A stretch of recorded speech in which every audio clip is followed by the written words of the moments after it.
Merhaba arkadaşlar. Bu videomuzda 6'sı bir arada olan eğitimsel SolarKit setinden bahsedeceğiz. Bu setimiz ile 6 tane farklı robotu yapıyoruz ve güneş enerjisi panelini kullanarak da çalıştırıyoruz arkadaşlar. Bu set içerisinde hangi robotları yapabiliyoruz sırasıyla bakalım. Şöyle gördüğünüz gibi bir tane yel değirmenimiz var. Bir tane teknemiz var. Bir tane araba. İki farklı çeşit uçak yapabiliyoruz arkadaşlar. Ve bir tane de köpek yapabiliyoruz. 6 tane robotu tek bir set içerisinde oluşturabiliyoruz. Ve bunu da sadece küçük bir motor ve güneş enerjisi panelini kullanarak yapıyoruz. Şimdi paketimizi açıyoruz ve içerisindekilere bakıyoruz. Bir tane kitapçık var. Tabi yabancı dil ile yazılmış. Ve içerisinde de şöyle parçalarımız var arkadaşlar. İlk önce ürünü tanıyalım. Daha sonra yapalım. Gördüğünüz gibi yeşil ve beyaz olmak üzere iki renkten oluşuyor. Ve bu parçaları tek tek sökerek ve içerisinde bulunan küçük bir motor ve solar sistemiyle de arkadaşlar güneş enerjisi paneliyle de ne yapacağız? Bu 6 tane farklı robotumuzu çalıştıracağız. İlk önce ne yapalım? Burada görmüş olduğunuz bütün parçaları tek tek sökelim.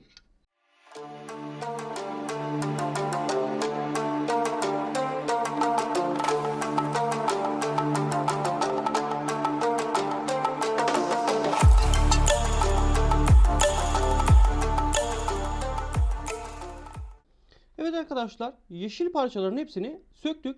Şimdi sırada beyaz parçalar var. Beyaz parçaları da aynı şekilde sökeceğiz.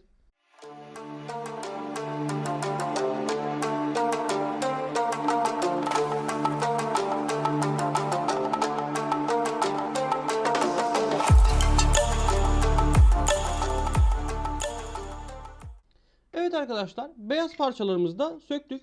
Şöyle parçalarımızı ne yapabiliriz? Sırayla dizip inceleyebiliriz arkadaşlar. Küçük parçalarımızı kaybetmeyelim. Evet, gördüğünüz gibi arkadaşlar, bütün parçalarımız bu şekilde. Bu görmüş olduğunuz parçaları kullanarak ne yapacağız? 6 tane robotumuzu oluşturacağız. Kitapçığımıza da bakabiliriz. Şöyle gördüğünüz gibi kitapçığın içerisinde dili yabancı ama şekillerden arkadaşlar nasıl oluşacağını çıkartabilirsiniz. Zaten biz videolarımızda tek tek bunları inceleyeceğiz. Evet, bütün robotların yapımı arkadaşlar kitapçığın içerisinde bulunuyor. Evet arkadaşlar, bu ilk videomuz bu kadar olsun. Tanıtımımızı bu şekilde oluşturduk. Şimdi önümüzdeki videolarda tek tek 6 tane robotu sırasıyla yapacağız arkadaşlar.